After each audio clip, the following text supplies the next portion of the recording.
Bien, estamos en esta segunda parte. Oye, Rodrigo, y no dejamos de comentar el sensible deceso del cantautor José Manuel Zamacona, integrante de los Yonix, que aunque no es el perfil de la frecuencia de Irradia FM, no se deja de reconocer cómo permeó, ¿no?, este tipo de grupos desde los años 70 en el gusto musical de mucha gente.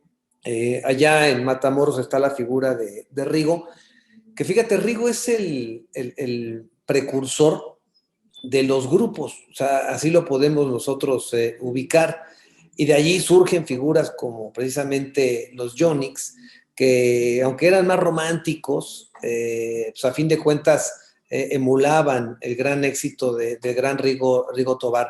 COVID, él es guerrerense, con polio desde muy pequeño, traía una disfunción motora, pero bueno, con su gran capacidad, su voz y su inspiración, permitió llegar a muchos corazones, palabras tristes, pero vas a recordar, bueno, muchas de las canciones que seguramente, Rosas Blancas, ¿no? ¿Cuántos no habremos cantado, por vos tarareado alguna de sus canciones, Rodrigo? Sí, fíjate qué lamentable el líder de los Yonix, su fallecimiento tras un buen tiempo de estar batallando con esta situación del COVID. Lamentable porque pues, es una época que vivió mucha gente, como bien dices tú, digo, aquí desde Matamoros, pues, nosotros tuvimos a Rigo Tobar, pero como lo identificabas como solista, y luego se vienen grupos como los Yonix, como los Bukis, y que estuvieron en la palestra en aquellos años 70s, 80s, y cómo, fíjate, cómo la situación de Zamacona con aquella canción Te vas a arrepentir, la hacen de nuevo tipo banda, y resurge él, ¿sí? O sea, no dejó de estar siempre al pie, y pues bueno, a la gente que le gusta la música o que nos gusta la música, sí lo reconocemos y sabemos la importancia de un ícono de la música en México, pues él, digo, aquí en Matamoros hemos exportado a bastante gente, como decías bien, Rigo, y hay muchas gentes de aquí, de la frontera, que ya han estado en eso, pero lamentable la pérdida de un ser humano, y más un talentoso artista. Sí, y fíjate, ahí me tocó ver la última presentación que vi, por ejemplo, de Joan Sebastián, fue en Matamoros, y lo llevó la exalcaldesa, lo recordarás, Rodrigo, Así es. allá a la feria. Una presentación donde no le cobró absolutamente a nadie. Ya no pudo montar a caballo Joan Sebastián, pero bueno, cantó y echó todo lo que tenía otro de los grandes de la música que ya trascendió. Y ahorita que estabas hablando de la herencia de Tamaulipas al mundo, fíjate que trascendió ayer, y lo publicamos de manera inmediata, el sábado, y lo publicamos de manera inmediata en Irradia Noticias Tamaulipas, el nombramiento del nuevo obispo auxiliar del episcopado mexicano. Esto es algo de la mayor importancia, ¿eh? Y resulta que es un sacerdote nacido en Nuevo Laredo, un joven de 47 años de edad que logra estos niveles de presencia. Se llama Andrés Luis García Jasso. Él era el vicario judicial y vicerrector del seminario, y viene el nombre en latín, Redemptoris Mater, de esta iglesia. Y bueno, pues él nació en Nuevo Laredo, y ahora el Papa le ha otorgado este nombramiento de obispo auxiliar de la Arquidiócesis de México. Es uno de los puestos más importantes que puede tener un sacerdote en el área mexicana, y bueno, yo creo que eso también debe de enorgullecer a los tamaulipecos, Rodrigo. Y como no, y a la Grey Católica, yo creo que se llena de júbilo por este nombramiento. Joven, muy joven, el sacerdote que es nombrado arzobispo, yo creo que tiene mucho futuro.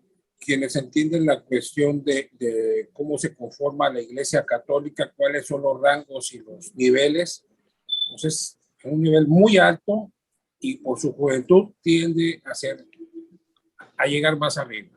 Esperemos. Correcto. Bien, vamos con la agenda local, Rodrigo, por favor. Nada más porque se me fue el nombre, otro de los, cuando estaba Rigo Tobar, aquí había un personaje, Javier Pasos de Matamoros, también que estuvo mucho en la cuestión de los bailes en aquellos años, y ahorita ella migró acá, ya vive en Brownsville. Javier Pasos, gente conocida de aquí en Matamoros y muchos grupos de aquí. Bien. Vamos con la agenda, te digo, el municipio de Matamoros gestiona recursos para pavimentación a accesos de ejidos que están pegados a la carretera. Eso lo va a gestionar con el gobierno federal. Como bien decías ahora el alcalde, ya entrando, pues le ha metido mucho a la cuestión de pavimentación, bacheo, y va con el boletín que sacó hoy el municipio, es que va a gestionar el gobierno municipal para pavimentar los accesos a los ejidos ubicados a pie de carretera. Yo creo que esto es muy bueno y ojalá que tenga todo el apoyo de la Secretaría de Comunicaciones y Transportes. Fíjate que es importantísimo en dos vertientes. Por supuesto, la social y el otro es el asunto de beneficiar y modernizar una ciudad. Normalmente, como lo sabemos y lo hemos percibido, tú sales de la zona urbana y cruzas, bueno, empiezas a cruzar las carreteras y todos los accesos a los ranchos, a los ejidos, a las zonas campiranas, pues son a veredas, ¿no? Que las propias comunidades van armando, pero que lógicamente cada temporal, cada forma que cae la lluvia, pues hace de las suyas y hay que volver a generar todo este tipo pues de accesos para poder ingresar con sus vehículos, ¿no? Creo que este trabajo es consecuencia precisamente de que una vez culminados los primeros 3 años o por culminar y poder cumplirle a las zonas urbanas, traer una proyección perfectamente bien calculada, ahora le permite al alcalde el hacer estas pequeñas obras que van a significar modernización, porque tú cruzas a Norteamérica, Rodrigo, y eso es precisamente lo que se genera, o sea, tú lo percibes, vas sobre la carretera y todo está asfaltado, o sea, tú ves los sembradíos, ves todo lo demás y lo ves, y dices, oh, qué padre, aquí todos nos robaron el territorio, la parte asfaltada, decíamos nosotros, ¿no? Entonces, creo que este es un tema muy importante. Mira, yo veía y subíamos algunas notas a Irradia, por ejemplo, en Madero, en Ciudad Madero, en donde igualmente hay un refrendo al voto, se están ahora dedicando al rescate de parques y plazas públicas. No se hizo antes, bueno, porque había otro tipo de cosas de mayor impacto que había que hacerse. Hoy se va al rescate de parques y plazas públicas en todo Ciudad Madero. En Altamira, ahora se va a terminar de electrificar y cambiar alumbrado a las zonas rurales. O sea, qué bueno que se tiene este tipo de expectativa que va a modernizar los espacios que antaño simple y sencillamente eran olvidados, porque así era como se movía en la política en aquellos tiempos y en otros tiempos, Rodrigo. Fíjate, ahorita que mencionaste la situación de las lluvias y que los accesos se cortan. Aquí en la carretera de Paga de Matamoros a Reynosa, en el tramo antes de es después de Progreso rumbo a Río Bravo, hay una parte que cuando se inunda corta la carretera, ¿sí? Tienen que rajar la carretera por la cantidad de agua, por no inundar ciertos ejidos cerca de Río Bravo. Y es la carretera aunque sea la carretera de cuota, es muy importante por el flujo comercial, ¿sí? Que hacemos y de todo tipo. Y ya lo pasaron 2 veces en años anteriores y ahorita, aunque es una carretera concesionada, ya le están metiendo unos ductos abajo de la carretera para que cuando vengan las lluvias no tengan que bajar y no padezcamos, digo, en este caso nosotros como en Matamoros o Vallehermoso, o sea, estas entidades que tenemos juntas, eh, el desplace de ciertas mercancías que vienen vamos a decir, de Monterrey, Reynosa hacia acá, o de aquí viceversa hacia ellos. Siempre hay que prevenir, y qué bueno que en este caso el tema que estábamos tocando, que pavimentamos los ejidos, los accesos a ejidos, no nada más en la ciudad, no nada más el casco o las primeras cuadras, es lo demás. A lo mejor no se ven de repente mucho esas obras, pero se sienten. Sí, totalmente de acuerdo. ¿Qué otra agenda traemos para Matamoros? Te decía que en la tercera semana de julio empieza la segunda dosis, tienen contemplado la segunda dosis para la vacunación por COVID a los adultos de 50 a 59. En lo personal veo que esto va muy, muy despacio, y te digo, nosotros necesitamos, yo creo que un poquito más de agilidad. ¿Por qué? Porque esto nos atañe a nosotros si un porcentaje más grande de vacunación en nuestro territorio va a permitir que se abran las fronteras. Y se supone que toda la franja fronteriza, está incluida Matamoros, forma parte del proyecto con Johnson & Johnson, en donde se abriría de un solo golpe desde los 18 años de edad. Creo que ahí habría que investigar esa parte, en el entendido de que la realidad es que toda la franja fronteriza tendrán acceso antes que el resto de la República Mexicana para todos los que sean con 18 años cumplidos en adelante, precisamente bajo esa expectativa de no el libre cruce, la apertura de las fronteras o volver a la normalidad que se tenía con las fronteras. Creo que está programado la prórroga hasta el 15 de julio. Yo creo que si siguen con esta tendencia de poca vacunación, esto se va a ir hasta agosto, septiembre, Rodrigo? Sí, es correcto.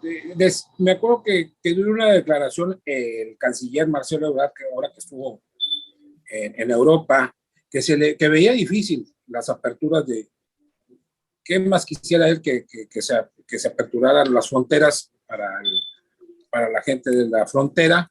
Pero lo veía difícil. Yo me imagino que esto es en base a eso, a no llegar a una cantidad apropiada. Yo tuve la fortuna de estar, tú lo sabes, hace unos días en Estados Unidos, y quiero decirte que yo lo vi físicamente, que la gente se va a vacunar, o sea, ahí es más una apertura más grande. En los centros comerciales, en ciertas farmacias se están vacunando, y yo lo vi presencialmente. De perdido, en un pequeño lapso, 5 personas se fueron a vacunar sin ningún problema. Aquí no hay tanto requisito. Querías vacunarte, te puedes vacunar, adelante. Sí, eso sí es cierto. O sea, allá dicen que hasta pena da y hay que comprar algo, ¿no? Como para agradecerles que te vacunen ahí en el Walmart. Te lo estoy diciendo de primera instancia. O sea, no estoy inventando. Yo lo viví, lo vi. Iba a comprar unas cosas y vi que la gente se acercaba a la farmacia. De perdido, 5 personas en un lapso de 5 minutos vi que llegaron. Se ve que llenan un formulario nada más y ¿sí? Mira, y aquí no hay tantos requisitos, pero bueno, es el primer mundo. Hay, sobre este tema de la reapertura de fronteras, el embajador mexicano en Estados Unidos, Esteban Moctezuma Barragán, se reunió con el senador de Morena, Gerardo Novelo Osuna. Este encuentro se llevó a cabo en Washington, y precisamente se estuvo analizando el tema de la reapertura de la frontera norte y las políticas en materia migratoria con Estados Unidos. Esta nota que surge de la Cancillería es porque el senador comentó también sobre la Comisión de Asuntos Fronterizos del Senado de la República, y obviamente Novelo Ozuna está preocupado por el tema económico, por el tema de los tratados comerciales, por el tema de la pandemia, y bueno, porque muchas de las actividades, como lo estás diciendo, en estas zonas dependen del intercambio comercial, y por eso es la urgencia de resolver este tema de manera conjunta. Se ha hablado, sabemos que está por su parte Kamala Harris, está el señor Alejandro Mayorkas, han estado generando están empujando en ese sentido, pero bueno, pues de repente aparecen los Greg Abbotts, aparecen los Donald Trumps y todo ese equipo contrario que exactamente está en el empuje contrario, inclusive en los aparatos legislativos norteamericanos, Rodrigo. Así es, así es. Oye, te quiero comentar que las licencias de alcoholes, aunque no se usaron en todo este año pasado, la renovación, quienes hicieron su preaprobación, les van a dar prórroga en pagos. O en 3 meses van a pagar el refrendo, ¿no? El refrendo de las licencias de alcoholes. ¿Te parece que lo comentemos después del bloque comercial, Rodrigo? Por favor, le pido al auditorio que se quede con nosotros. Estamos en Irradia FM.